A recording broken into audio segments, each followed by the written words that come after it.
먼 길 돌아서 조도고등학교에 왔습니다. 반갑습니다. 반갑습니다. 네. 반응이 없는 학생들이군요. 되게 힘들군요. 자, 어쨌든, 1학년들이죠. 2022학년도 입시에 대한 이야기를 할 텐데, 사실 하고 싶은 이야기들이 되게 많아요. 해주고 싶은 이야기들이 되게 많긴 한데, 어떤 것들을 이야기해 줄까에 대한 고민들은 사실 이 사진 하나를 보면서 이야기를 좀 해보면 좋을 것 같아요. 나 진짜 궁금해서 묻는 건데, 8명인데 수업 시간에 졸아요? 고개를 끄덕끄덕거리는 학생이 5명이면 나머지 선생님은 3명의 학생을 보고 수업을 하시는 건가? 어떤 시간에 주로 자요? 영어 시간. 영어 시간이요? 정승희 선생님 큰일 났네. 네, 어쨌든 이게 선생님 학교의 고3들이에요.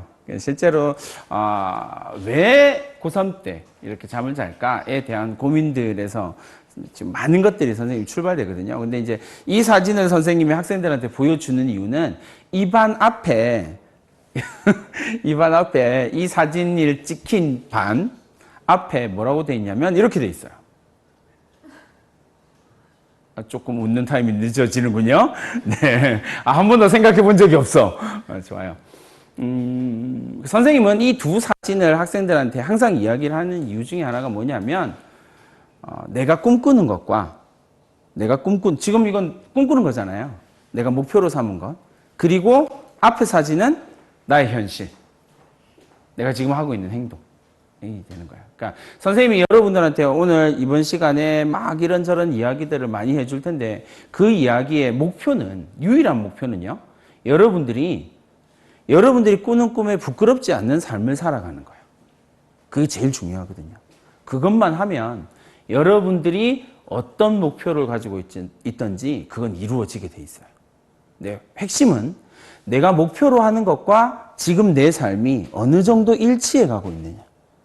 일치하지 않아요? 라고 이야기하면 그걸 일치시켜가는 과정이 우리가 가지고 있는 능력을 개발하는 과정이라고 이야기를 하는 거거든요. 네, 그 내용을 여러분들이 좀 해줬으면 좋겠어요. 그래서 여러분들이 고3이 되었을 때 여러분들이 꼭 서울대가 아니더라도 상관없으니까 여러분들이 원하는 학교에 8명 전원이 합격할 수 있었으면 정말 좋을 것 같아요. 그렇게 해줄 거죠? 네, 대답이 좀 늦네요.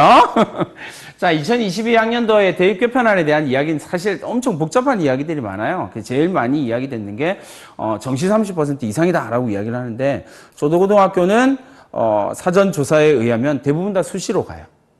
맞죠? 네. 대학을 대체로 수시로 가기 때문에 이게 되게 크게 와닿을 거예요. 정시가 늘어난데 어떡하지? 라고 생각할 수 있는데 그냥 크게 고민할 필요 없이요. 지금 대학을 정시로 가는 비율이 30%라고 생각하시면 돼요. 지금 2학년, 3학년들이 막 수시가 엄청 늘어서 77%까지 막 늘어난다고 실제로 그렇게 이야기를 하는데 그 통계 자료로 나온 거하고요. 실제로 정시로 대학을 간 학생들의 비율은 거의 30% 조금 넘어요. 왜냐하면 이제 조금 어려운 말로 이제 수시 2월 고등학생 1학년은 아무 관심이 없겠지만 어쨌든 수시 2월이라고 해서 수시에서 채우지 못한 인원을 정시로 넘기도록 되어져 있거든요. 근데 그 인원까지 합치면 대체로 30%가 넘어요. 그러니까 정시가 늘어난다라고 이야기하는 건 그냥 크게 부담 가질 필요 없어요. 지금이랑 똑같이 간다라고 생각해요. 하면 돼요. 근데 왜냐하면 차이점이 뭐냐면 정시가 30% 늘어난다라고 이야기할 때 대학이 어떻게 움직이는지만 보면 되거든요. 대학이 어떻게 움직이냐면 수능 체제를 완화하고 없애버려요. 그러면 수시 2월을 되는 인원 자체가 줄어들게 되거든요. 어쨌든 수시에서 다 채워갈 수 있기 때문에. 그러니까 결국은 요 비슷한 수준에서 결정될 거예요. 대략 정시까지 넘어갔을 때 수시 2월 인원까지 합쳐서 35, 6% 정도예요. 지금 숫자하고 별 차이 안 나는 거죠. 그러니까 정시에 내가 뭔가를 해서 정시로 대학을 원하는 대학을 가겠다는 되게 위험한 생각이라고 생각하시면 돼요. 언론에서는 자꾸 정시 비율이 늘어난다라고 이야기를 하지만 여러분들이 대비해야 될 방법은 전혀 다른 방법이죠. 재학생들 이야기는 아니거든요. 그 다음에 이제 국어와 수학에서 선택 과목이 나타나게 되는데 이 선택 과목에 대한 이야기는 학교 선생님들하고 많은 이야기를 했을까? 국어에서 내가 무엇을 선택할까? 수학에서 내가 무엇을 선택할까? 1학년이니까 이거 한번 해봅시다. 문과, 인문계열로 갈 학생들 손 들어봐. 전 과목을 인문계열 쪽으로 생각을 하고 있어요. 그 다음에 2명, 3명. 왜 부족부족. 이공계열로 갈 거예요? 손 들어봐. 네. 한 타임씩 자꾸 늦네요. 나머지 4명은 뭐죠? 아직 정하지 않았어요. 이게 가장 일반적이죠. 좋아요. 아직 정하지 않았어요. 그런데 정하지 않았으나 내가 어떤 걸로 갈지는 아직 잘 모르겠지만 내가 과목을 선택해야 된다는 거죠. 그러니까 되게 단순하게 생각하시면 돼요. 내가 이렇게 갈 거야 라고 예상만 하고 선택하시면 돼요. 그러면 전혀 어려움이 없거든요. 그 다음에 이제 이야기할 수 있는 게 대단히 많이 들었던 이야기가 문이과 구분 폐지라고 이야기를 하는 거예요. 그래서 우린 융합형 인재를 꿈꿉니다. 막 이렇게 이야기를 하는데 없어요. 융합형 인재는 없어요. 라고 생각하는 게 제일 간단해요. 그냥 간단하게 융합형 인재를 뽑는다라고 이야기를 하지만 대학은 융합형 인재를 뽑지는 않아요. 대학은 계열별 인재를 뽑거든요. 문과 학생들은 문과 계열 대학은 인문 계열 대학의 학생들을 뽑고요. 그 이공계열은 이공계열 대학생을 뽑아요. 그게 뭘로 나타나냐면 선택 과목과 가산점으로 나타나게 돼요. 그러니까 조금 더 냉정하게 말하면 이공계열 이과 학생들을 꿈꾸는 학생, 이공계열 쪽으로 꿈을 가지고 있는 학생들은 문과로 이렇게 전향하는 게 얼마든지 자유로워질 거예요. 교차 지원이 100% 가능해질 거거든요. 근데 문과 학생들이 이공계 학과를 지원하기 위해는 조금 불편함이 있기 때문에 대체로 이렇게 문과에서 이과로 전과를 잘 안 하거든요. 그러니까 이공계열 학생들은 이렇게 문과로 넘어가는 것에 대한 부담감이 없기는 할 거예요.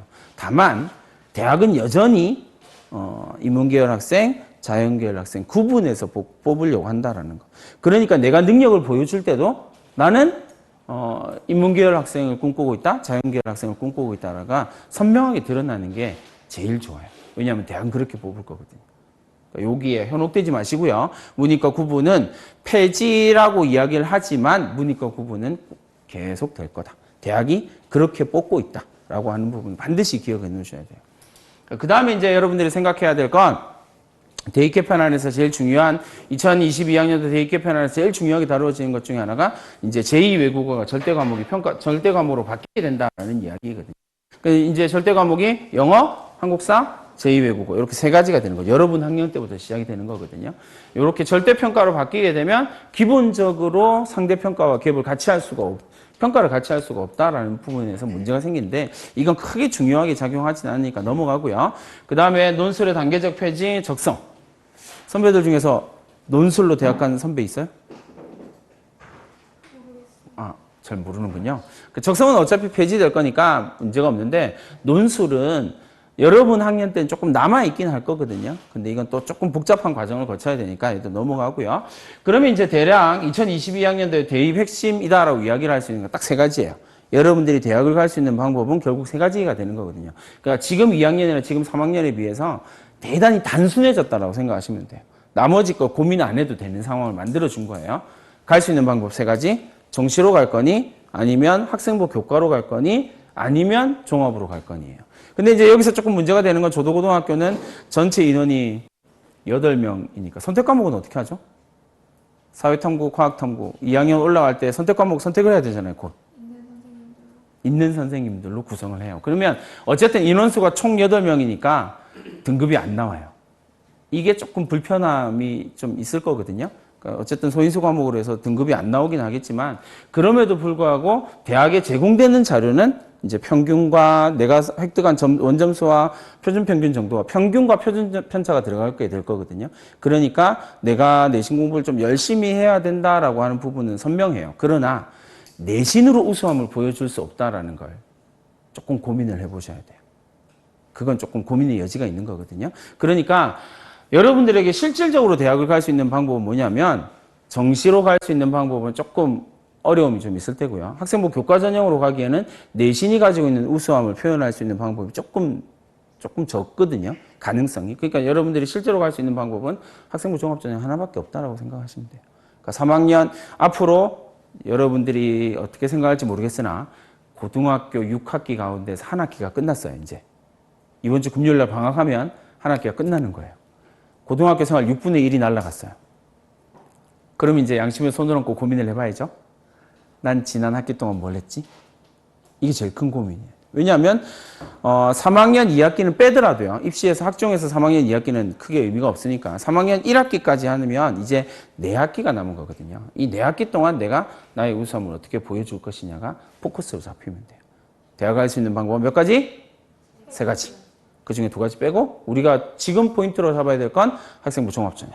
그러면 이제 학생부 종합전형에 대해서 이해를 하는 게 되게 중요하긴 한데 일단 2015 개정교육과정은 여러분들이 적용되는 사실은 2학년이 1세 첫 번째 적용되는 거긴 하지만 실질적으로 적용되는 건 여러분들이 거의 첫 번째 세대라고 생각하시면 되거든요. 근데 굳이 고민할 필요 없는 건 진로 선택 과목과 전문 교과 과목이 있어요. 근데 이건 조도고등학교에서는 크게 이제 해당되기가 좀 어렵죠. 왜냐하면 선생님들에 따라서 교과목이 결정될 거니까 여기는 크게 선택권이 좀 얘기를 하기 조금 곤란하겠네요. 그러면 일단 얘들은 넘어가고요.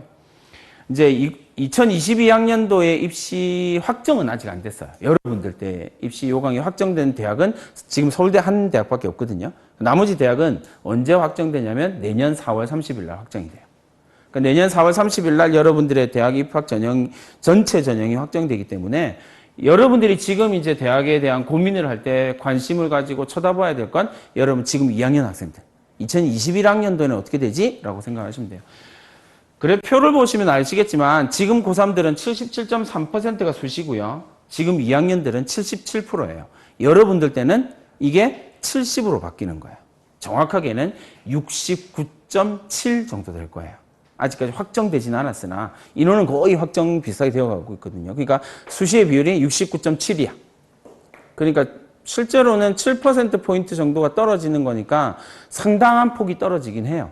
근데 딱히 이 부분이 크게 차지하지 않는 건 전체 대학 모집 인원이 줄어드는 추세가 있고 정시가 조금 늘어나고 대학이 학종을 같이 늘려버렸거든요. 논술이나 다른 기타 전형들을 쭉 없애버리면서 그러니까 대단히 단순하게 생각하면 정시도 늘고 학종도 늘었다라고 생각하시면 돼요. 그럼 내가 갈 수 있는 방법은 정시는 일단 패스, 그 다음에 학종밖에 없다. 거기에 대한 고민이 있어야 되는데 그 다음 고민은 이런 거예요. 그러면 어떤 전형별로 봤을 때는 어떤 전형 선택해서 내가 대학을 가야 될 것이냐 여러 가지 전형이 있지만 여러분들이 갈 수 있는 여러분들이 2021학년도 지금 고등학교 2학년 학생들이 대학을 가는 방법은 실제로는 5개거든요. 근데 여러분들 때는 기타하고 논술이 거의 없다라고 보시면 돼요. 그러니까 앞에 3가지가 제일 큰 거예요. 이건 전국에 있는 대학들을 전부 다 합친 거거든요. 그러니까 전국에 있는 대학들 198개의 4년제 대학을 다 합치면 학생부 교과 전형이 42%고요. 학종이 24%고요. 정시가 23%예요. 근데 이제 여러분들 때가 되면 얘가 30%로 가는 거예요. 정시가 30%로 가고요. 학생부 종합 전형이 저 정도 수준에서 왔다 갔다 하게 될 거예요. 이거는 근데 뭐가 문제냐면 이건 전체 대학이에요. 전국에 있는 대학이에요. 근데 이제 선생님이 여러분들한테 자꾸 이야기를 하는 건 뭐냐면 여러분들이 가고 싶은 대학이 뭐냐라는 거예요. 거기에 따라서 전형이나 전략이 완전히 달라져야 되거든요. 입시라고 이야기를 하는 건 이제 여러분들이 제일 많이 듣는 말은 입시라고 하는 것은 전략이에요. 어떤 전략을 짜느냐에 따라서 갈 수 있는 학생의 레벨이 완전 달라지거든요. 갈 수 있는 대학 레벨도 완전 달라져요. 그러니까 여러분들이 지금부터 어떻게 설계를 하고 어떻게 전략을 짜느냐에 따라서 내가 발을 디딜 수 있는 대학의 수준이 완전 달라지게 된다는 거예요. 이건 확실해요. 여러분들이 아무리 섬에 있다고 하더라도요. 이거는 확실한 거예요. 고의의 방법은 조금 더 이야기를 해주고요. 이거는 이제 뭐냐면 서울에 있는 선호 15개 대학이에요. 그러니까 앞에 거는 전국의 198개 4년제 대학에 대한 전체의 평균인 거고요. 이거는 서울에 있는 선호도가 높은 15개 대학 순으로 쭉 뽑아봤더니 평균을 내봤더니 학생부 종합전형이 44%예요. 그러니까 여러분들이 어느 대학을 목표로 하느냐에 따라 전략 자체가 달라질 수밖에 없다는 거죠. 그러니까 예를 들어서 지방에 있는 여기서는 전라대학교, 조선대학교, 목포대학교 뭐 이런 국립대들을 가게 될 거 아니에요. 그런 국립대들은 학생부 교과 전형으로도 많이 뽑거든요. 그러니까 거기에 대한 고민이 있어야 돼. 내가 목표로 하는 대학이 어디냐에 따라서 내가 준비해야 될 게 달라지게 된다는 거죠. 그러니까 내가 서울에 있는 선호 15개 대학, 지금 1학년이니까 무조건 꿈은 크게 가지는 거예요. 무조건이에요. 그래야 아까 얘기했죠? 꿈은 크게 그 꿈에 맞춰서 나를 맞춰가는 거예요. 내가 행동하는 거에 꿈을 맞추는 거 아니에요. 이건 고3 때 가면 자동으로 하게 돼요. 이건 고3 때 가면 성적에 어째서 내 성적에 막 꿈을 이게 막 낮출 수밖에 없는 상황이 만들어지거든요. 이건 고3들이나 하는 행동이고요. 우린 고1이니까 뭐예요? 높게 꿈을 가지고요. 그리고 그 꿈에 나를 맞춰가는 거예요. 이게 되게 중요한 거거든요. 그러니까 그걸 여러분들이 해야 돼요. 그러려면 서울에 있는 좋아요. 선호대학. 일반적으로 이야기하는 선호대학을 가기 위한 가장 좋은 방법은 학생부 종합전형이 되는 거죠. 정시가 있는데 정시가 여러분들이 이미 지금 2학년 학생들이 29.5%예요. 내년에 여러분들이 대학 갈 때 정시가 30.3% 정도 보고 있거든요. 그러니까 별 차이 안 나요. 이미 대학이 끌어올릴 만큼 다 끌어올려 놨거든요. 그 다음에 학생부 교과 전형은 거의 없어요. 근데 조도고등학교 같은 경우는 이미 학생부 교과 전형으로 여러분들의 우수함을 표현하기가 되게 어려운 상황이란 말이죠. 그러니까 두 가지의 전형 가운데서 학종이 조금 더 주의를 기울여서 준비를 해야 돼요. 이 부분에 대한 고민들을 좀 해보시고요. 어쨌든 2021학년도 20포인트의 가장 큰 점은 대학이 정시를 늘리면서 학생부 종합전형을 늘리고 있다는 사실. 그러니까 다른 말로 하면 아예 학생부 종합전형이 가지고 있는 전형 자체로서의 우수함을 대학이 인정하고 있다는 거예요. 이게 되게 중요한 포인트거든요. 정부가 정시를 늘려라! 라고 대학에 그런 이야기를 하고 있음에도 불구하고 대학이 정시를 일정 수준으로 묶어버리고 수시를 자꾸 수시 중에서 학생부 종합전형을 늘리는 이유는 그 학생부 종합전형으로 해서 뽑히는 학생들이 우수하기 때문에 그래요. 네, 거기에 대한 고민이 좀 있어야 되죠. 그러니까 여러분들이 고3이 되었을 때도 당연히 이건 유지될 거예요. 그럼 이제 내가 무엇을 해야 될 건지에 대한 이야기를 좀 해보도록 합시다. 자, 학생부 교과 전형이에요. 사실 여러분들하고 딱 상관없는 이야기죠. 학생부 교과 전형이기 때문에 얘는 크게 없으니까 넘어가서 학생부 종합 전형에 대한 이야기를 한번 해봅시다. 우리가 포인트로 잡아야 할 것 중에 하나는 사실은 그 섬마을에 있으면서 섬에 있는 고등학교를 다니면서 제일 영향력 있게 여러분들이 설득할 수 있는 이야기가 학생부 종합 전형에 대한 이야기라고 생각해요. 왜냐하면 일반적인 학생들 생각해 보세요. 수험생들이 한 40만 명 정도 되거든요. 전국에서. 여러분들이 칠 때 40만, 재수생까지 해서 한 43만 명 정도 보고 있어요. 재수생까지 해서요. 43만 명이요. 대학에서 뽑는 인원이 36만 명이거든요. 그러니까 떨어지는 학생 없어요. 웬만하면 다 가요. 근데 이제 재수생까지 해서 43만 명 정도 보고 있는데, 그 중에서 이렇게 생각해 보세요, 여러분. 섬에 있는 고등학교를 다니는 학생은 몇 명이나 될까요? 제주도도 섬인데 이러면 난 또 할 말이 없고. 그죠? 별로 많지 않아요. 다른 말로 하면 여러분들은 대단히 특수한 환경에 있는 건 맞아요.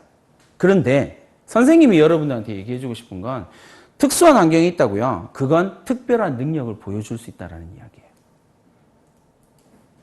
이건 무조건 성공 사례거든요.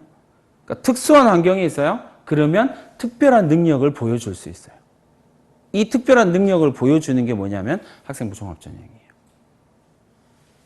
그러니까 대학에서 학생부 종합전형은 이렇게 해서 뽑으려고 해요. 여러분들 한번 봅시다. 3년간 꾸준하게 학교 생활을 성실하게 하고 있나요? 고등학교 1학년 때 진짜 성실하게 했어요? 아니요. 야, 양심적인 학생 한 명 나왔어요. 선생님한테 좀 이따 물어볼 거예요. 나머지 7명은 성실하게 했다는 이야기잖아. 그래, 좋아요. 좀 이따 물어보도록 하고요. 어쨌든 이런 학생들 만나기 쉽지 않아요. 왜요? 아까 선생님 첫 번째 사진 보여줬던 거 똑같은 거예요. 내 목표가 아무리 거창하다고 하더라도 내 목표에 맞는 생활을 해 나가지 않아요. 이게 학생의 특징이에요. 그러니까 아까 그렇게 고3인데 엎어져 자고 있는 학생이 잘못한 게 아니라 그게 일반적인 학생의 특징이에요. 뒤에 선생님들이 막 앉아 계시잖아요. 선생님들이 저기서 여러분들 막 수업하시고 막 이렇게 하지만 선생님들이 연수 가시면 어떻게 되냐면 학생이 되잖아요. 그러면 어떻게 될까요? 아까 그거랑 비슷한 행동을 하세요. 막 앞에서 강의하고 있는데 뒤에서 선생님들이 막 꼬박꼬박 졸아요. 왜요? 이건 무언가를 배워야 하는 학생의 특징이거든요. 목표가 정해져 있고요. 그 목표에 자기 행동이 따라가지 못하는 거예요. 이건 어린이들도 마찬가지거든요. 그러니까 여러분들이 해야 할 가장 중요한 일은 뭐냐면 목표를 설정하고요. 지금부터 남은 4학기 동안 여러분들의 목표를 실현하기 위해서 행동하는 것들을 어떻게 결정 지을 거냐를 지금 설계를 해야 돼요. 그거면 얼마든지 여러분들이 원하는 대학 갈 수 있어요. 그러니까 선생님이 키우는 학생이라고 이야기하면 좀 그렇고, 선생님이 학교에서 가르치는 학생들은 내신이 아무리 낮아도요, 자기가 원하는 대학 보내주거든요. 근데 그건 뭐냐면 그 학생이 3년 동안 정확하게는 5개 학기, 여러분들 빼면요, 여러분 1학기 끝났으니까 4개 학기 동안 이 학생이 어떤 능력을 키울 것인지 방향만 설정하면 돼요. 그리고 그에 맞는 행동만 하면 돼요. 그러면 대학이 무조건 뽑아줘요. 되게 단순하게 생각하면 이래요. 조도고등학교는 섬에 있어요. 한 학급이 8명밖에 안 돼요. 한 학년이 8명이죠. 학급이 아니고. 한 학년이 8명밖에 안 돼요. 그 8명밖에 안 되는 학년 그 8명 가운데에서 내가 무엇을 어떻게 했냐를 보여주기만 하면 돼요. 그 보여주는 방법에 대해서 조금 더 이야기를 해볼게요. 대학에 어떤 학생을 뽑고 싶어 하냐면 이런 학생을 뽑고 싶어 해요. 어떤 학생이요? 맨 마지막에 보면 졸업 후에 대학을 빛낼 수 있는 학생이에요. 그러니까 이 학생을 뭐라고 부르냐면 우수한 학생이라고 불러요. 그러니까 졸업 후에 대학을 빛낼 수 있는 학생을 우리는 우수한 학생이라고 부른다는 거죠. 그러면 되게 단순하게 생각해봐요. 여러분 어떤 대학 가고 싶어요? 꿈도 안 정해져 있고 목표도 안 정해져 있고. 앞에 있는 여학생 어떤 대학 가고 싶어요? 전남대학교. 전남대학교로 가고 싶다면 전남대학교에서 여러분들을 선발해야 하는 이유가 뭐냐면 이거예요. 졸업 후에 전남대를 빛낼 것 같은 학생이에요. 빛낼 수 있는 학생이에요. 근데 그런 우수함을 보여주면 되거든요. 그렇죠? 근데 이제 이 우수함이다라고 이야기를 하는 게 사실은 학생들마다 되게 다르게 나타날 거니까 이걸 대학이 이제 통일시켜서 이야기를 하는 게 뭐냐면 학인 전발이다라고 이야기를 하는 거예요. 지향점을 만들어주는 거예요. 지금부터 여러분들이 4개 학기 동안 키워야 할 능력이 뭐냐면 학인 전발이라고 이야기를 하는 거예요. 학인 전발이 뭐냐라고 이야기를 하면 학업 역량, 인성, 전공적 합성, 발전 가능성에 대한 이야기예요.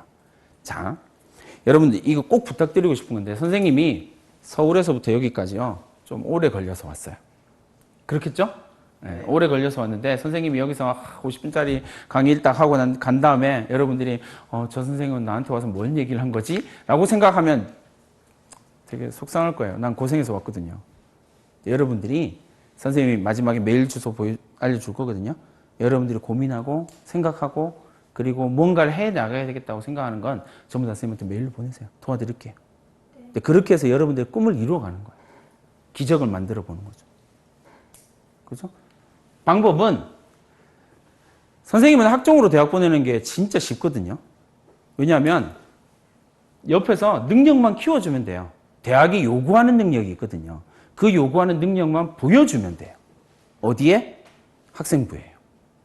이게 포인트예요. 그 능력. 그러니까 선생님 제일 답답해하는 게 뭐냐면요. 선생님 어떻게 하라고요? 저 학교생활 열심히 하면 되나요? 이러면 선생님 뭐라고 그러냐면 웃기고 있네. 열심히 한다고 대학 가지 않아요. 포인트가 뭘까요? 고등학교 생활을요. 정확한 목표를 가지고요. 그 목표와 그 능력을 키우기 위해서 생활을 해야 돼요. 그러니까 내가 보여주는 건 저는 학교생활 잘했어요가 아니에요. 대학이 학교생활 전국에 학교생활 잘하는 아이들 얼마나 많은데요. 내신 9등급, 8등급인데 학교생활 정말 열심히 하는 애들 엄청 많아요. 걔들 뽑아줄까요? 아니요. 대학이 뽑는 건 능력이 검증된 학생을 뽑는 거예요. 포인트가 능력이에요. 그게 뭐예요? 맨 마지막에 나오는 거죠. 졸업 후 대학을 빛낼 수 있는 학생. 그게 능력을 갖춘 학생이거든요. 그러니까 여러분들의 지향점이나 목표가 내가 어떤 능력을 키울 것인가의 목표가 맞춰지면 여러분들은 우수해지는 거예요. 근데 이제 그 다음 이야기를 하면 이제 학업 역량의 세부적인 이야기를 좀 해볼게요. 학업 역량이다라고 이야기를 하면 이런 것들을 이제 학업 역량이다라고 이야기를 해요. 근데 이제 여러분들이 오해를 하는 건 뭐냐면 학업 역량이다라고 이야기를 하면 자꾸 내신을 생각해요. 근데 조도고등학교는 어떤 내신이 나오는 과목도 있고 내신이 안 나오는 과목도 있겠지만 그럼에도 불구하고 내신 자체가 학생부 종합전형에서 학업 역량을 보여준다라고 이야기하지 않아요. 특히나 선생님이 여러분들한테 꼭 부탁드리고 싶은 건요. 조도고등학교 같은 경우는 지방에 있는 학생들한테 선생님이 이 얘기를 꼭 하거든요. 학업 역량은 내신으로 보여주는 게 아니에요. 내신으로 굳이 보여줄 필요 없어요. 그건 성적표에 그대로 나오거든요. 그러니까 내가 보여줘야 할 능력은 뭐냐면요. 내신이 아닌 영역, 두 번째 거, 세 번째 거, 네 번째 게 내가 학업 역량을 보여줄 수 있는 가장 좋은 테마예요. 선생님이 요즘에 꽂혀서 학생들한테 막 지도하는 내용은 세 번째 거거든요. 세 번째 거요. 한번 읽어봅시다. 시작.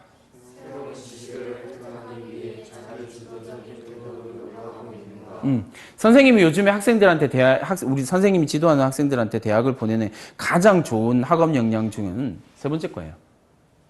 질문은 되게 단순해요. 적어봐요.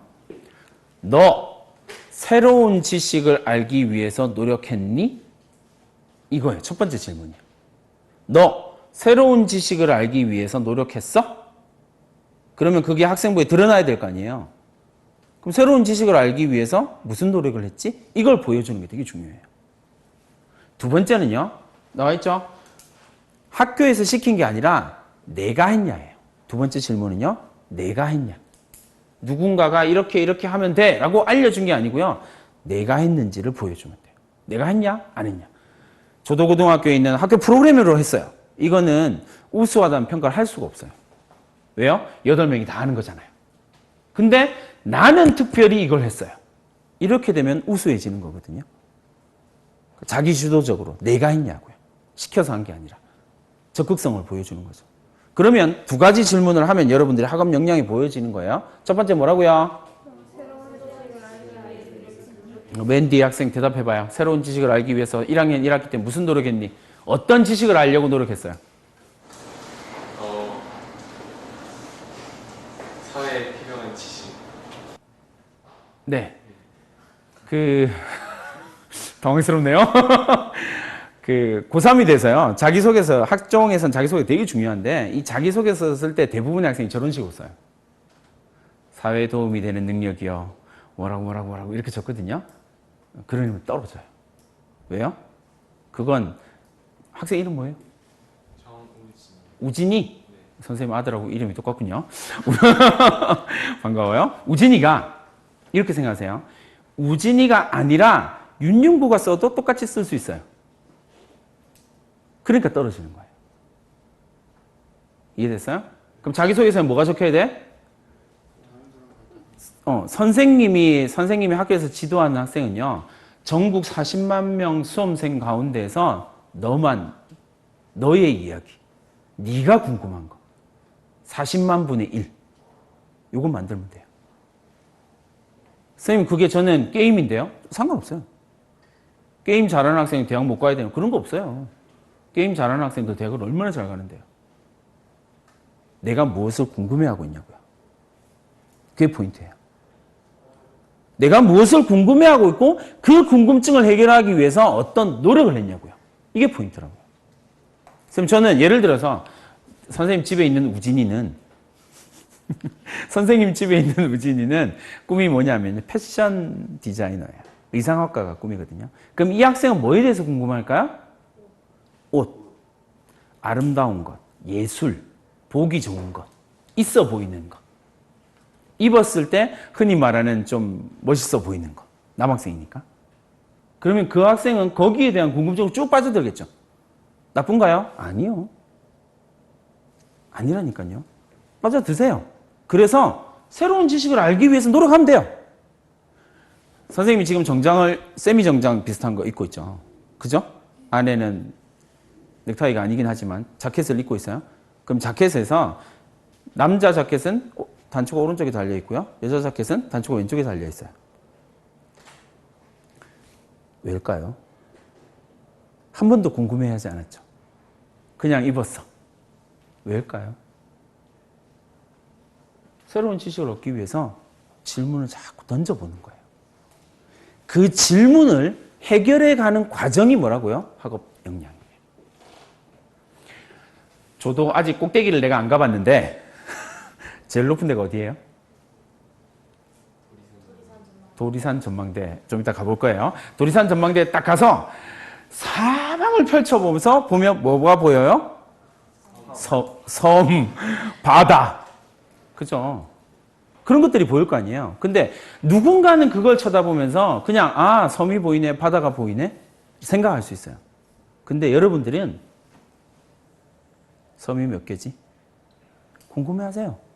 남들이 궁금해하지 않는 거 궁금한다고 해서 부끄러운 거 아니에요. 그 궁금함을 어떻게 해결할 것이냐가 포인트예요. 그게 능력이거든요. 좋은 대학 가고 싶고 여러분들이 목표로 하는 대학 가고 싶으시면 그 질문을 구체화시켜야 돼요. 그래서 선생님이 아까 우진이한테 질문했잖아요. 그래서 너 1학년 때에 새로운 무엇을 알기 위해서 얼마나 노력했니? 이러면서, 사회 문제 뭐 이런 거 대답 말고요. 제가 궁금해했던 건 이거예요. 그리고 이 궁금증을 해결하기 위해서, 제가 이런 걸 해봤어요. 근데 노력을 해봤는데 안 되던데요? 그래서 선생님한테 가서 질문했어요. 선생님도 잘 모르시던데요? 그래서 같이 책을 읽었어요. 이게 학업 역량이에요. 대학이 요구하는 역량이라고. 그걸 맞춰주시면 돼요. 그게 학생부에 기록되어져 있으면 돼요. 2문장 정도면 되거든요. 2문장이면 학업 역량의 우수함을 보여주는데 부족함이 전혀 없어요. 학업 역량. 됐죠? 그러면 이제부터 여러분들이 그 노트에다가 이제 참 강의를 들으면서 생각해 보는 거예요. 나는 무엇을 궁금해 했지?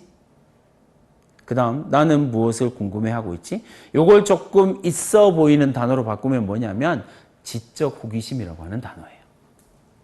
지적 호기심이요. 대학이 선발하는 정말 탁월한 학생들이요. 서울대가 진짜 좋아하는 학생이 딱 한 부류의 학생이거든요. 그게 뭐냐면 궁금해하는 아이들이요. 지적 호기심을 가진 아이예요. 가지세요. 어떤 파트든지 상관없어요. 두 번째가 인성에 대한 이야기예요. 인성에 대한 이야기를 하면서 이제 여러분들한테 해주고 싶은 이야기는 인성에 대한 좀 심각한 오해가 좀 있어요. 뭐냐면 이런 거죠. 인성이 어때요? 라고 물어보면 뭐라고 대답할래? 가장 이름? 호성이. 인성하면 제일 먼저 떠오르는 행동 한번 생각해봐. 인성. 그냥 장면.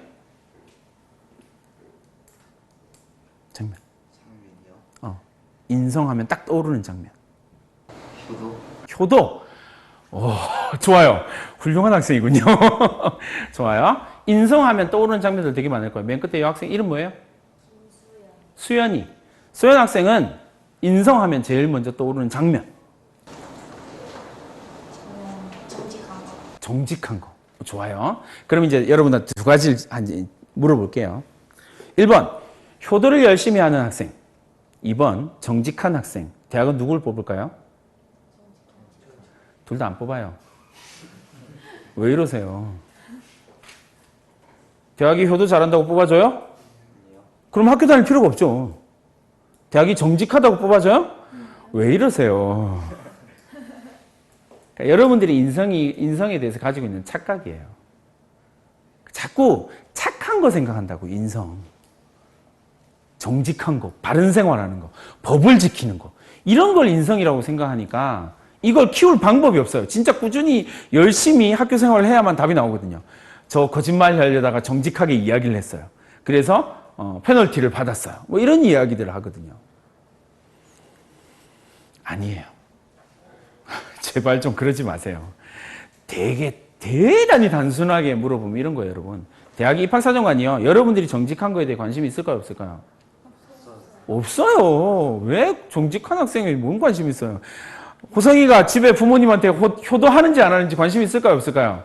없어요. 그러면 도대체 인성은 뭘까요? 인성은 영어로 뭐로 표현되냐면 퍼스널리티로 표현돼요. 휴머니티가 아니라고요. 퍼스널리티라고요. 그러니까 다시 말하면 뭐예요? 여러분들의 개별적인 특성이 뭐냐라는 거예요. 그러니까 여러분들이 인성의 이 평가 요소로서 인성에서 자리 잡는 이 인성이라고 하는 건 뭘 길러줘야 되냐면 내 캐릭터가 어떤지를 선명하게 학생부에 보여주는 게 중요해요. 그럼 앞에 거하고 연결시켜 볼까요? 나의 가장 중요한 캐릭터는 뭐가 되면 돼요? 내가 독보적으로 보여줄 수 있는 캐릭터는 뭐 해야 돼? 질문하는 인간이요. 선생님 몇 분 계세요? 고등학교에. 내가 자꾸 물어봐서 미안해요. 안 물어. 선생님 몇 분 계세요? 고등학교에 10분 선생님이 과목별로 이렇게 쭉쭉 계시겠죠? 그래서. 근데 이제 여러분한테 선생님이 1학년 1학기를 보낸 여러분들한테 고등학교에 10분 있는 선생님 중에서 과연 몇 명쯤 알고 계세요? 첫 번째 질문. 두 번째 질문, 얼마나 이야기해 보셨어요? 세 번째 질문, 그러면 얼마나 친하세요? 이 세 가지 질문이요, 학종이 전부 다라고 생각하시면 돼요. 얼마나 알고 있어요? 얼마나 얘기해 봤어요? 얼마나 친해요? 왜요? 이게 퍼스널리티거든요. 나의 특성이에요. 앞에 거와 학업 역량과 연결시키면 지적 호기심을 가진 아이. 새로운 지식을 얻기 위해서 노력하는 거. 그럼 여러분들이 새로운 지식을 얻기 위해서 노력하는 거 사실 많이 있잖아요. 너튜브도 있고, 그죠? 네이놈도 있고, 막 이런 것들이 있을 거 아니에요. 그러나 현실적으로는 제일 가까운 사람은 누구예요? 선생님이요. 여러분들이 알고자 하는 모든 지식에 대한 답을 갖고 있는 사람이에요. 가세요. 끊임없이 물어보세요. 그래서 선생님이 대학을 학종으로 잘 보내는 학생들 이제 중에 하나는 대체로 유형이 패턴화된다면 그 유형이 제일 많은 유형이 뭐냐면요. 질문하는 학생이에요. 끝없이 선생님을 쫓아다니면서 자질구레하는 것들을 물어보면서 답을 찾아가려고 노력하는 학생이에요. 그러면 돼요. 맨 마지막 거 한번 읽어봅시다. 시작!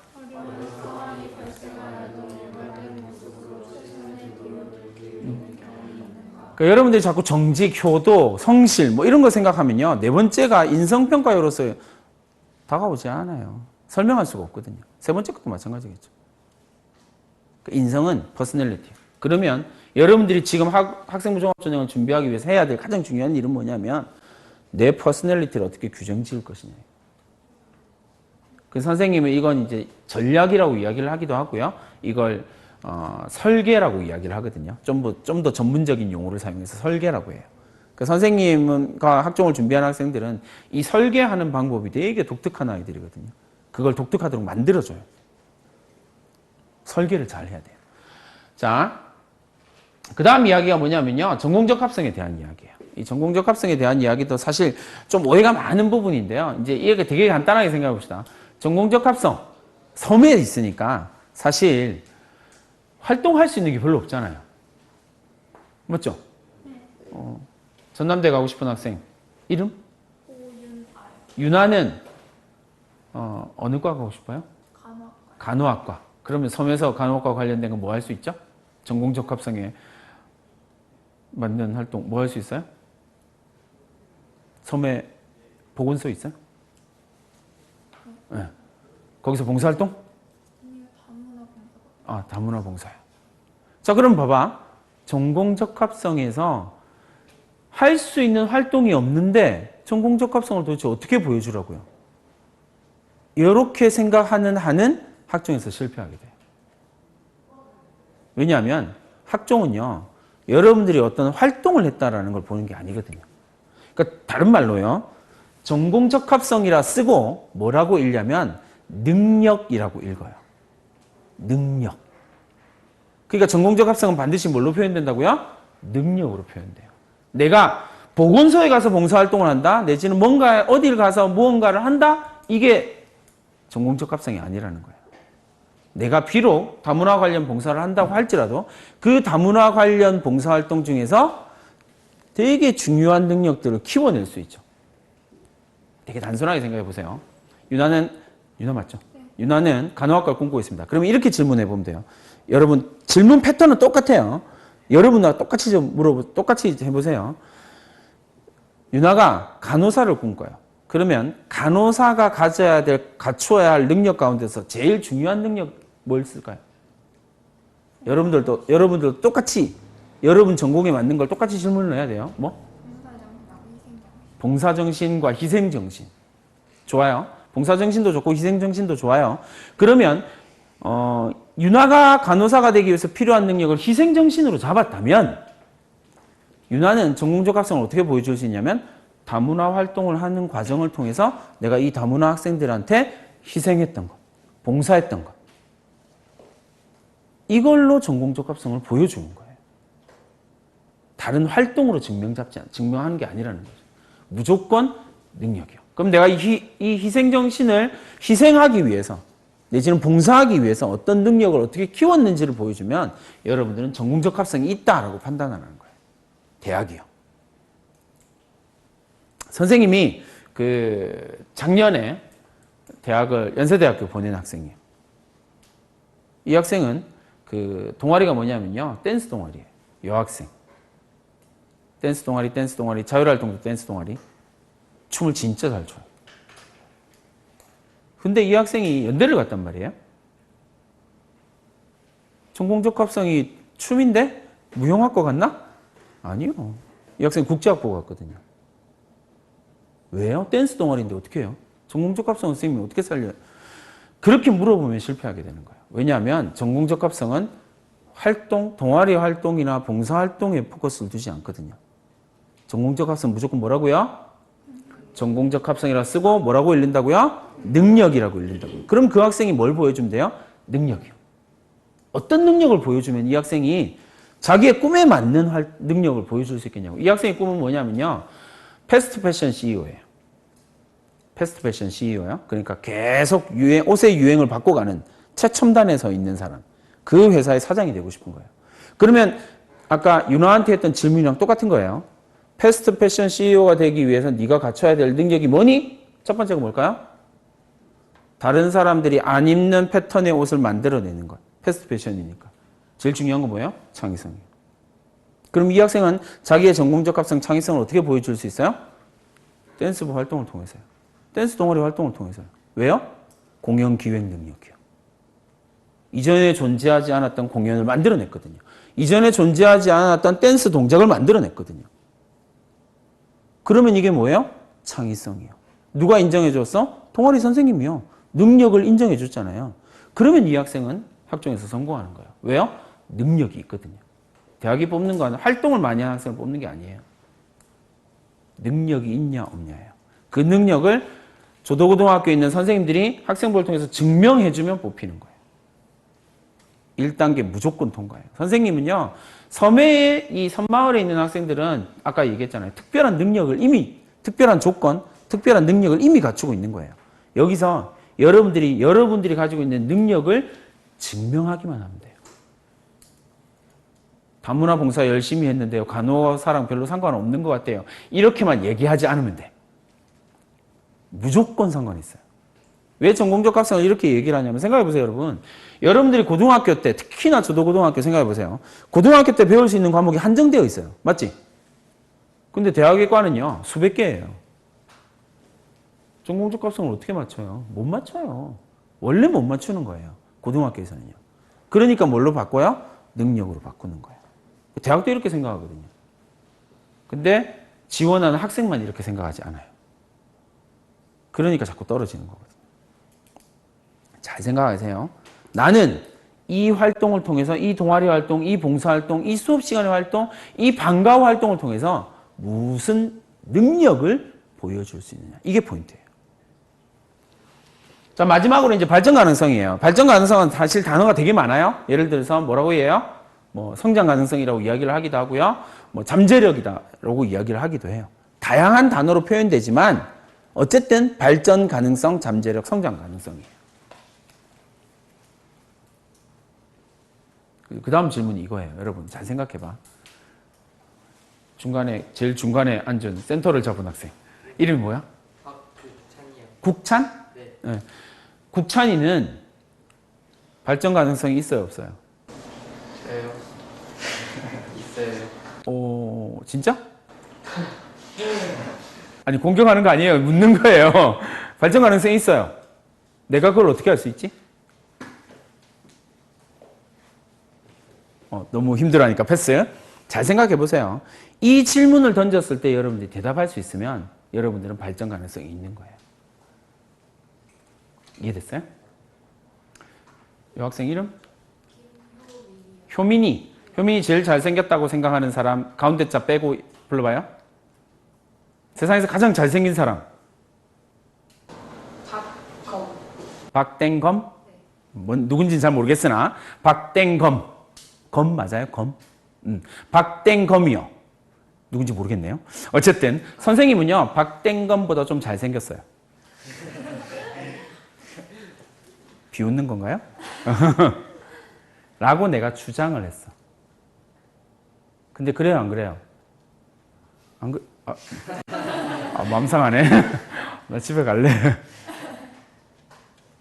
헛된 것보다 잘생겼어요. 라고 이야기할 때 여러분들이 씩 웃었던 이유, 선생님도 말하고 웃는 이유가 있어요. 잘 생각해 보세요. 근데 내가 전 점점 더 잘생겨질 거예요. 라고 이야기하면 대학 입학 사정관들이 여러분들이 믿을까요? 안 믿을까요? 당연히 안 믿죠. 여러분들이 아무리 성장 가능성이 있어요. 발전 가능성이 있어요. 전 잠재력이 있어요. 막 주장해도요. 대학 입장에서는요. 믿을 수 없어요. 왜요? 그 대학에 입시 원서 쓴 사람들이 저는 능력이 발전 가능성이 제로예요. 전 여기까지가 성장의 끝이에요. 이렇게 쓸까요? 아니요. 전부 다 탁월한 능력 갖고 있다고 써요. 근데 어떤 학생은 붙고 어떤 학생은 떨어진단 말이에요. 그럼 포인트가 뭘까요? 증명의 문제예요. 내가 우수하다라는 사실, 성장 가능성이 있다라는 사실을 증명했냐고요. 뭘 통해서요? 뭘 통해서 증명해요? 여러분들 고등학생들이 증명할 수 있는 방법은 딱 하나밖에 없어요. 뭐요? 학생부요. 그러면 그 학생부에 그 내용이 적히려면 누가 그걸 증명해 줘야 돼요? 선생님들이요. 그래서 선생님 아까 얘기했던 거예요. 얼마나 얘기해봤니? 얼마나 친하니? 너희들의 요구를 얼마나 들어줄 수 있을 건지. 친하면 들어주거든요. 그러니까 오늘부터 90도로 인사하세요. 90도로 인사하시고요. 그리고 친해지세요. 그리고 여러분들이 요구 조건을 자꾸 얘기를 하시고 관철시키세요. 그게 뭐라고요? 발전 가능성. 물론 제일 첫 번째 발전 가능성은 2번이에요. 내가 성장할 수 있다, 내가 성장할 수 있다, 발전할 수 있다 보여주는 가장 첫 번째는요. 2번이에요. 네가 어떤 책을 읽었니? 독서활동 열심히 했니? 이게 2번이 성장 가능성이에요. 근데 2번만 있는 거 아니에요. 포인트는 내가 가지고 있는 한계를 깨트리려고 노력했냐라는 거예요. 이렇게 생각하면 되게 간단해요. 조도고등학교라서 선생님 제가 뭔가를 해도 답이 없어요. 라고 생각하면 여러분들은 이미 그 한계 가운데 갇힌 거예요. 그러면 여러분들은 성장 가능성 제로예요. 반대로 생각하세요. 조도고등학교이기 때문에 나는 성장 가능성을 보여줄 수 있는 거예요. 왜? 조건이 열악하다고 생각할 수 있거든요. 그러면 그 열악한 조건을 극복하기 위해서 내가 무엇을 했냐고요. 이게 대학이 묻고 싶어 하는 거예요. 서울대학교뿐만 아니라 주요 대학들이 지방에 있는 학생들을 뽑아 올리는 이유는 뭐냐면요, 여러분. 여러분들이 지방에 있는 학생들하고 수도권에 뭐 예를 들어서 서울에 있는 학생들하고 뭐 강남에 있는 학생들하고 비교했을 때 탁월한 능력을 갖고 있기 때문에 뽑힌다? 아니에요. 그게 아니라니까요. 조건이 다르다는 사실을 인정해요. 그럼 뽑히는 학생은 어떤 학생일까요? 그 조건에 머물러 있는 학생이 아니라요. 그 조건을 뛰어넘으려고 노력했던 학생만 뽑히는 거예요. 그러니까 이렇게 생각하시면 돼요. 강남에 있는 고등학생하고요. 여러분들하고 조건은 다른데 상황은 똑같은 거예요. 그 속에서 그걸 뛰어넘기 위해서 얘도 노력하면 얘도 이제 자기가 원하는 대학을 가는 거고요. 여러분들도 이 조건을 뛰어넘기 위해서 노력하면 가는 거예요. 4학기 남았습니다. 이 4학기 동안 여러분들이 여러분들의 꿈을 이루기 위해서요. 한계를 긋지 마세요. 선생님 이거 해주세요. 선생님이 안 돼 라고 이야기를 하면 다른 방법을 찾아보세요. 그냥 선생님이 안 된다 그랬으니까 안 되겠다. 끝. 이러지 말고. 그렇죠? 선생님이 안 돼 라고 이야기를 했으면요. 교육청에다 밀어넣으세요. 뭐가 문제예요? 그거 오늘 장학관님 같이 왔거든요. 장학관님 배에서 뭐라고 했냐면요.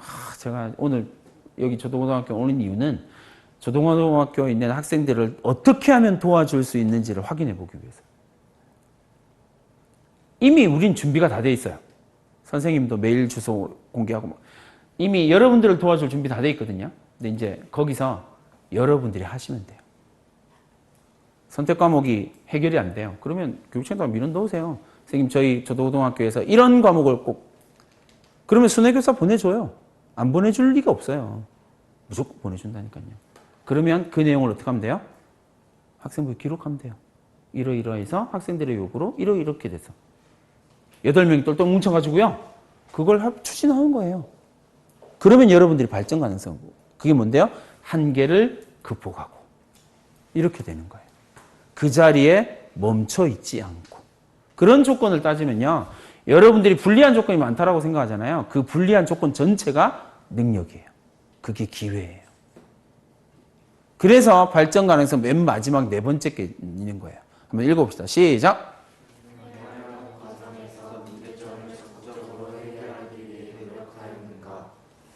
이름? 민규. 민규 학생 네 번째 질문에 1학년 1학기를 보냈습니다. 대답할 거. 뭔가 과목이 더 다양해졌으면 좋겠어요. 그래요. 우리의 목표잖아요. 한번 시도해 보세요. 안 될 수 있어요. 문제점이 있거든요. 선생님도 들어오는데 와 바람이 배에서 바람이 오 그죠. 힘들 수 있어요. 근데 그 요구 조건을 관찰시키는 것이 여러분들의 우수함을 증명하는 방법이에요. 교육청에서 막 민원 올려가지고 이거 정말 필요합니다. 이거 제발 해주세요 했는데 안 해. 그럼 더 높은 곳으로 가면 되잖아요. 청와대에다가 심은 거예요. 저희 조도고등학교 8인의 학생은 대한민국의 고함 막 이런 거 있잖아요. 하세요. 더 중요한 얘기해 볼까요? 실패도 상관없어요. 선생님 그래서 과목이 안 늘어나는데요? 상관없어요. 그 시도 자체가 우수함이라니까요. 그 시도를 통해서 내가 가지게 될 키워갈 능력이 그게 우수함이에요. 그게 발전 가능성이에요. 실패를 두려워하지 마세요. 고등학생이 무슨 실패를 두려워해요. 무조건 시도해보는 거예요. 이건 선생님들이 생각하지 못했던 영역도 되게 많아요. 왜냐하면 선생님이 학인 전발 4가지 가운데서요. 제일 합격률이 높은 게 네 번째 발전 가능성으로 집어온 학생은요. 지금까지 100% 합격했어요. 6학종 쓴 것도 다 합격했고요. 4가지 중에서 유일하게 발전 가능성으로 능력을 잡은 학생은 전부 다 합격했어요. 그만큼 중요하거든요. 그럼 발전 가능성이다라고 이야기할 때 가장 대표적인 거, 선생님들도 잘 모르는 건 이런 거예요. 예를 들어서 선생님이 이제 재작년에 보냈던 여학생, 선생님은 학교에서 자율적인 자습을 참 열심히 하라고 이야기를 하거든요. 이 학생이 밤 10시까지 자율적인 학습을 했어요. 그리고 내려오면서 선생님, 그 다음날 선생님, 제가 며칠 동안 이렇게 쭉 자습하고 10시에 밤 내려오는데 내려오는 길이 너무 어둡던데요? 조금만 밝게 해주시면 안 될까요? 선생님한테 와서 얘기를 했어요. 내가 무슨 힘이 있어? 그죠? 뿅 하면 나타나는 게 아니잖아요. 그래서 어떻게 해요? 그렇게 느낀 학생이 몇 명, 선생님도 되게 놀랐거든요. 아, 나도 10몇 년 동안 그 학교에 그 길을 다녔는데 어둡다라는 생각을 나도 분명히 했거든요. 뭘 안 했어요? 어둡다라고 생각하는 것에서 끝난 거야. 왜? 여기는 원래 어두웠거든요. 세상에 원래가 어디 있어요? 원래를 깨트리는 게 능력인 거예요. 원래는 없어요, 여러분. 저희 학교는 원래 이래요. 내 인생은 원래 이래요. 택도 없는 소리 하지 마세요. 그런 거 없어요. 원래를 깨트리세요. 그리고 그 학생이랑 비슷하게 생각하는 학생들 모아가지고 뭐 할게요? 그 학교 안에 가로등 설치하기 위한 활동을 했어요. 이 뭐죠? 플래카드도 만들고 학생들한테 투표도 받고 이렇게 해가지고 학교 운영위원회에 들어가가지고요. 제출해서 이렇게 해서 이렇게 했습니다. 예산 얼마 이렇게 해서 우리 설치해 주세요. 2달 뒤에 실제 설치가 됐어요. 그럼 뭐 한 거야 얘는? 교내 활동 중에서 문제점을 해결했죠. 한계가 있네? 그 한계를 뛰어넘기 위해서 노력해봤네? 발전 가능성이 탁월한 학생이죠. 이 학생 자기 내신을 완전 밟고요. 선생님 학교에서 그 내신으로 그 대학을 간 적이 한 번도 없는데 그 내신으로 이화여대를 붙었어요. 장학생으로요. 교내 활동의 문제점이요. 이게 조금 선생님들하고 이게 조금 불편하면 조도의 문제점으로 가세요. 그렇죠? 여러분들이 뭔가를 요구했는데 교육청에서 안 들어줘요. 그럼 교육청의 문제점으로 가세요. 선생님이 지금 선생님 학교에서 애들하고 하는 게 이거거든요. 학교의 문제 몇 개 해결했는데 선생님도 재미가 들려가지고 언제 어떻게 해요? 선생님 학교가 소속되어 있는 구청의 문제점들 몇 개 갖고 와가지고요. 끊임없이 탐구하는 거예요. 애들 갖고. 한 학기 동안 이 문제점에 대해서 철저하게 분석해요. 이론적인 토대를 쫙 만들고요. 그거 들고 예산위원회에 들어가는 거예요. 구청 예산심의위원회에 들어가요. 그래서 고등학생이 시의원들 앞에 앉혀놓고요. 얘기해요. 이건 이렇게 있어요. 이렇게 해서 문제점이 이거 있습니다. 고쳐주세요. 그래서 지금 한 사업 하나는 실제로 고쳐지고 있거든요. 왜 안 된다고 생각하세요? 이게 발전 가능성이에요. 그 학생이 선생님과 함께 그 활동을 했잖아요. 딱히 선생님은 이름만 빌려줬거든요. 내가 뭔가를 하면 자기 주도성이 깨어지는 거니까. 기록만 해주면 돼요. 그러면 대학이 이걸 뭐라고 본다고요? 발전 가능성이 있다라고 인정해 주는 거예요. 그러면 우수한 학생이 되는 거예요. 뭐 많은 이야기를 하고 싶지만 시간이 없으니까 여기 한번 보세요.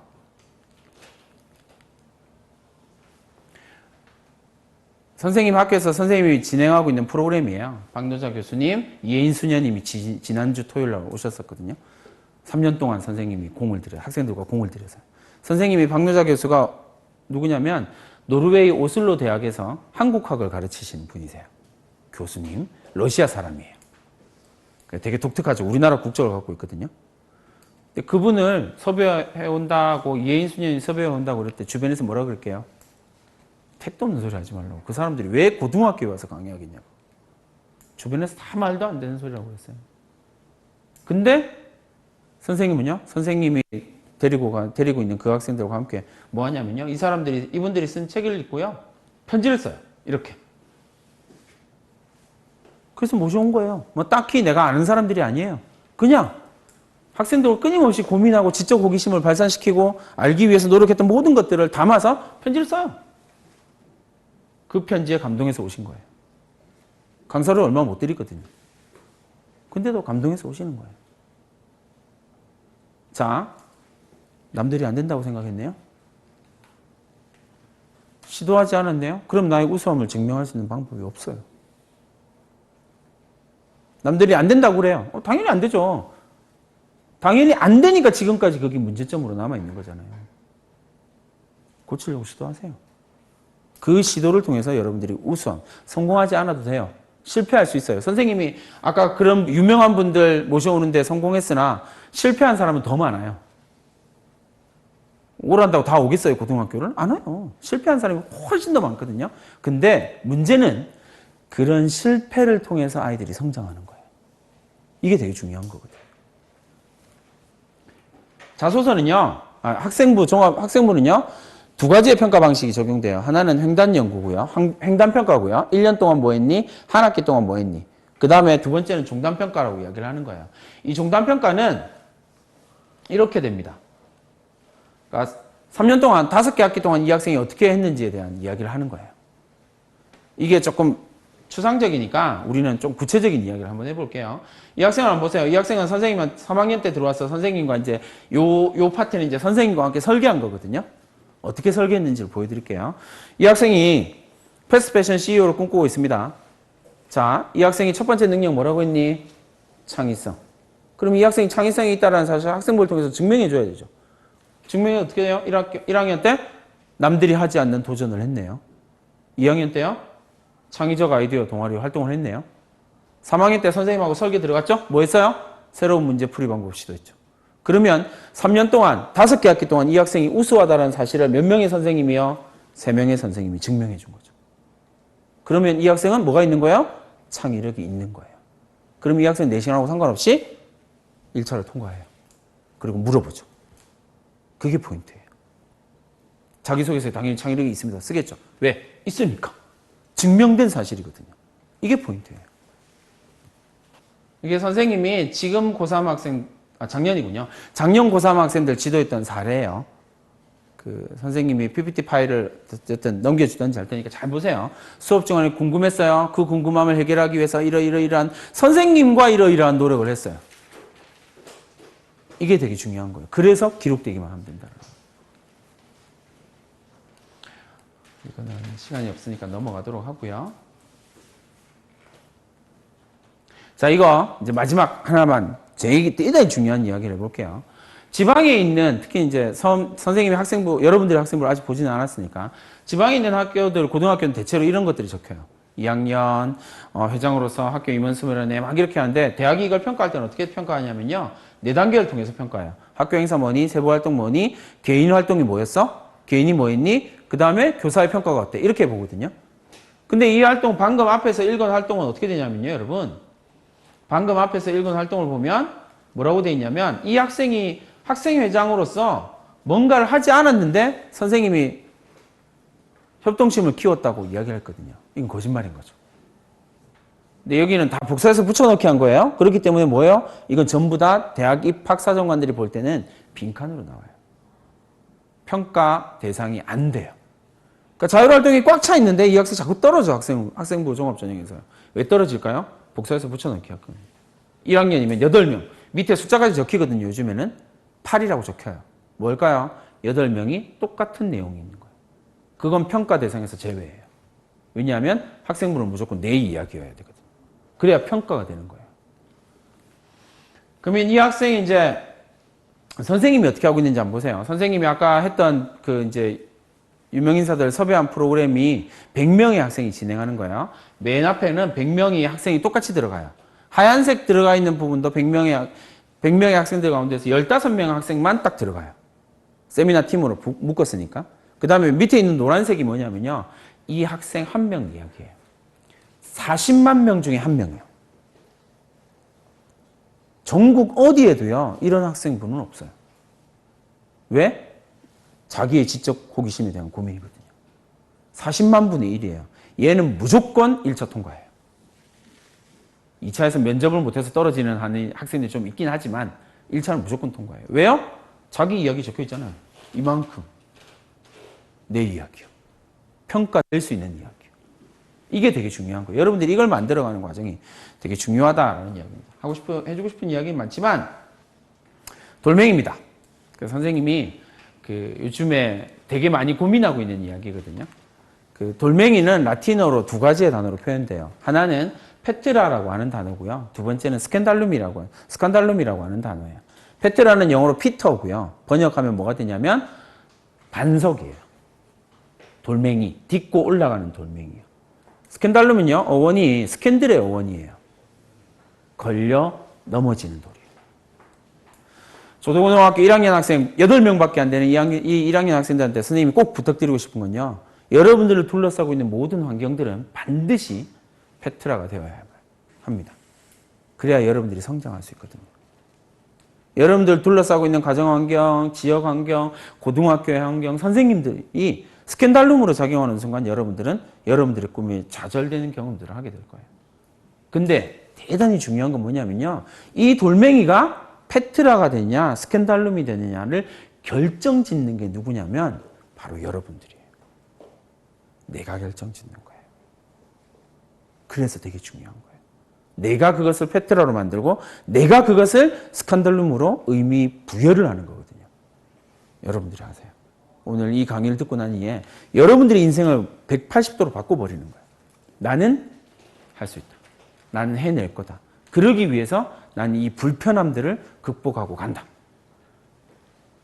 말도 안 된다라고 생각하는 이 일에 도전한다. 왜? 조도고등학교는 나의 페트라이니까. 내가 살고 있는 이 섬이 나에겐 페트라니까. 딛고 나의 꿈을 향해서 나아간다. 그런 1학년 학생들이 되면 좋겠습니다. 감사합니다.